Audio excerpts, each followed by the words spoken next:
Alors le cataplasme d'argile, c'est une technique également ancestrale, dont vous avez toute la description dans le PDF. Alors ce cataplasme d'argile, vous le faites avec de l'argile verte concassée. Vous faites une pâte épaisse et vous mettez tout autour du genou une épaisseur d'un demi-centimètre. Mais attention, avant d'appliquer l'argile, mettez une glace fine tout autour du genou, donc une ou deux épaisseurs, afin de pouvoir enlever l'argile d'un seul coup lorsque l'application sera terminée. Donc vous mettez un demi-centimètre, 1 cm ou 2 cm, ça ne sert à rien, car c'est vraiment la partie qui est en contact avec la peau qui est efficace. Vous allez avoir une augmentation de la microcirculation et vous allez avoir donc une activation générale au niveau de votre genou. Mais ceci ne remplace pas le cataplasme de feuille de chou. Par contre, vous pouvez alterner. Faire une fois un cataplasme d'argile, une fois un cataplasme de chou.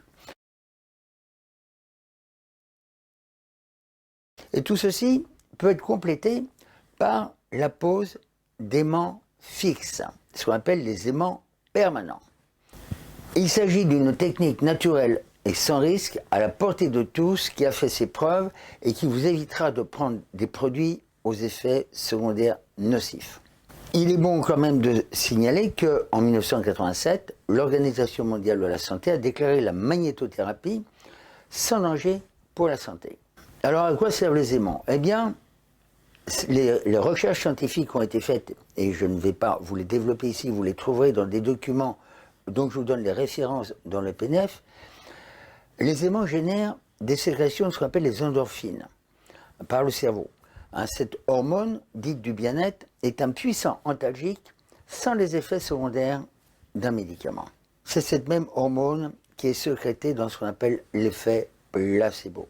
J'ai fait la connaissance de la magnétothérapie, de la pose d'aimants fixes, grâce aux travaux du professeur Baron, qui, dans son ouvrage Les aimants dans la médecine d'aujourd'hui, paru en 1987, mettait en évidence que les terminaisons musculaires sont composées de spires qui peuvent être rapprochées ou étirées selon les polarités de champs magnétiques auxquels ces terminaisons sont soumises.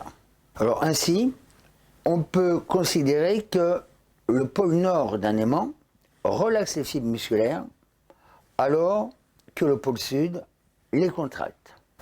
Dans son ouvrage, il cite les travaux de Guattari qui démontrent l'effet anti-inflammatoire et anti-œdème du pôle sud. Donc vous voyez tout l'intérêt de la pose d'aimants sur les zones douloureuses qui sont inflammatoires, douloureuses et édémateuses, et complété par les travaux de Zerbib et Purfish qui indiquent le rôle cicatrisant également du pôle sud. Il y fait état également de ses recherches en association avec Fauchy et Bousquet, grâce auxquelles il montre que l'application de champs magnétiques sud possède une action normalisatrice sur les protéines de l'inflammation. Il ne faut pas perdre de vue non plus que les globules rouges, les érythrocytes du sang, sont essentiellement composés d'hémoglobine et de ce fait ferromagnétiques, c'est-à-dire qu'elles réagissent aux champs magnétiques.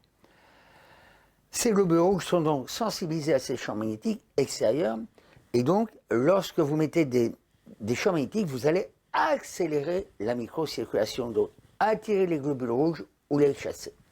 Tout ceci nous montre que les connaissances transmises par d'anciennes civilisations sont loin d'être à dédaigner et bien au contraire qu'elles doivent être notre source d'inspiration. Les Chinois utilisaient déjà il y a plus de 2000 ans les aimants à des fins thérapeutiques. L'utilisation des aimants était incluse dans la médecine chinoise, de même que la phytothérapie et l'acupuncture. L'utilisation de champs magnétiques fait partie également de la tradition médicale indienne. Et dans l'Égypte ancienne, on trouve également des traces de l'utilisation de pierres d'aimant, c'est-à-dire de magnétite, dans le traitement de certaines infections. Je vous conseille de lire le chapitre qui leur est consacré dans le PDF. Alors comment les positionner? Il faut dans tous les cas utiliser au moins 2 aimants de pôles opposés, plus et moins, de part et d'autre de la zone à traiter. Alors, où les poser? Eh bien, sur toutes les zones douloureuses ou enflées, mais douloureuses à la pression. Donc si vous avez une douleur à ce niveau-là, On va prendre le ligament latéral interne. C'est celui qui est le plus touché. Eh bien, si vous avez une douleur juste en face ici du ménisque, vous allez mettre un aimant ici, un négatif, un aimant positif en dessous. Voilà. Si vous avez 2 points douloureux, ben vous allez en mettre 2 ici, vous allez en mettre 2 ici, vous pouvez en mettre 2 ici, donc vous pouvez en mettre autant que vous voulez. Hein. Il n'y a pas de risque de surdosage puisqu'il n'y a aucune pénétration de produit, c'est uniquement une action localisée. Alors vous les posez, bien sûr, tous les points douloureux, repérés à la pression, sur la périphérie de l'articulation, au niveau des zones enflées et douloureuses. Alors, où se procurer les aimants de qualité? Eh bien, dans certains magasins et en ligne sur Internet. Alors, il faut choisir des aimants de 1000 Gauss. Inutile de mettre des aimants de 3000 à 5000 Gauss. L'utilisation des aimants est complémentaire des autres soins et ne dispense en aucun cas de traiter les causes physiques du problème. Ces aimants statiques, aimants permanents, sont en fer ou en acier ou en alliage de métaux. Donc, vous trouverez sur Internet plusieurs types d'aimants à des prix très variables. L'énergie contenue dans les aimants ne se décharge jamais. C'est-à-dire que votre aimant va pouvoir vous servir des années. Leur durée d'utilisation est quasiment illimitée.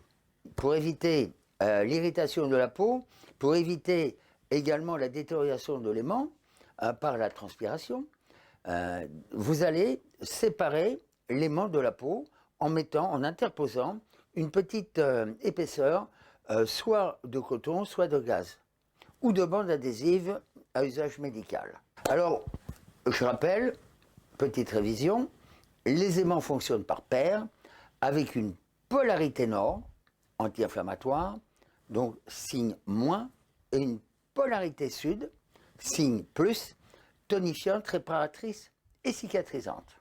Voyons maintenant les bienfaits de la magnétothérapie. En circulant à travers le champ magnétique créé par les aimants posés sur la peau, le sang, qui est un liquide conducteur, reçoit des microcourants électriques, ce qui stimule non seulement la microcirculation, mais aussi la lymphe et les influx nerveux.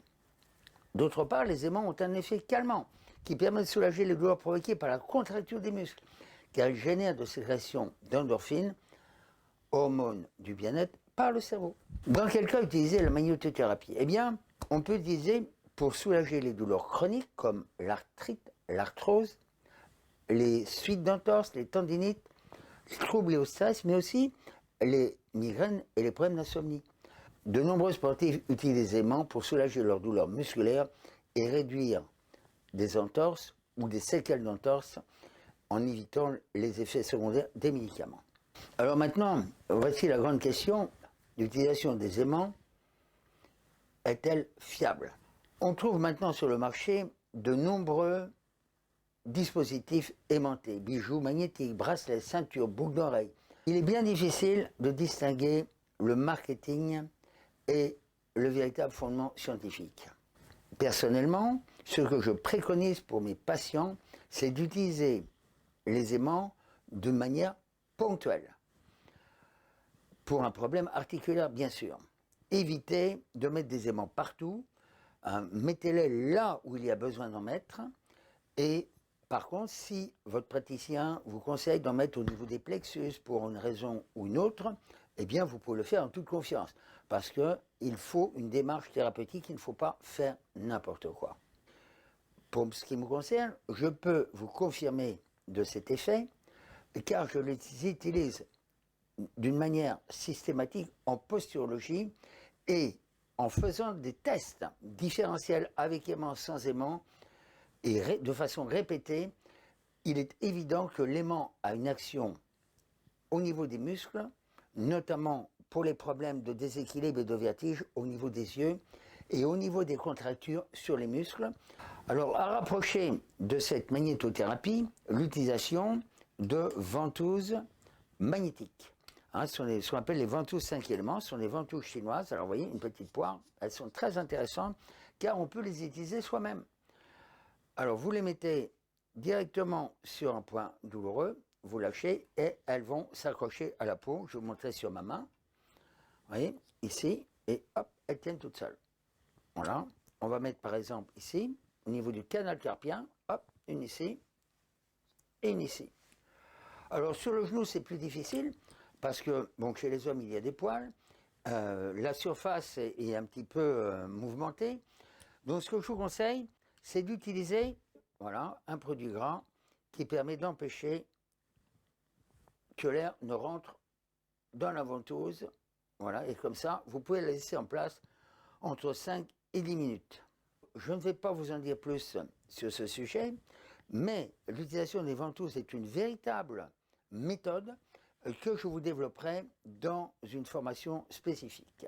Alors, il y a bien sûr des précautions d'emploi. La pratique est de conseiller aux femmes enceintes, surtout au cours des 3 premiers mois de grossesse, aux porteurs de timbres cutanés, aux personnes atteintes de troubles de la circulation sanguine, et elle est proscrite pour les personnes portant un stimulateur cardiaque. Si vous souffrez d'hypotension, demandez avant de les utiliser l'avis d'un spécialiste. Alors pour terminer cette vidéo, je vais simplement vous citer les éléments essentiels à connaître pour composer vous-même votre formule anti-arthrose, antidouleur, régénérante des cartilages, des articulations et plus particulièrement de l'articulation du genou. Vous allez trouver tout le détail dans le PDF qui est joint. Vous avez donc le sulfate de chondroïtine. Donc tous ces produits sont issus de la mer. Donc faites attention si vous êtes allergique aux produits marins.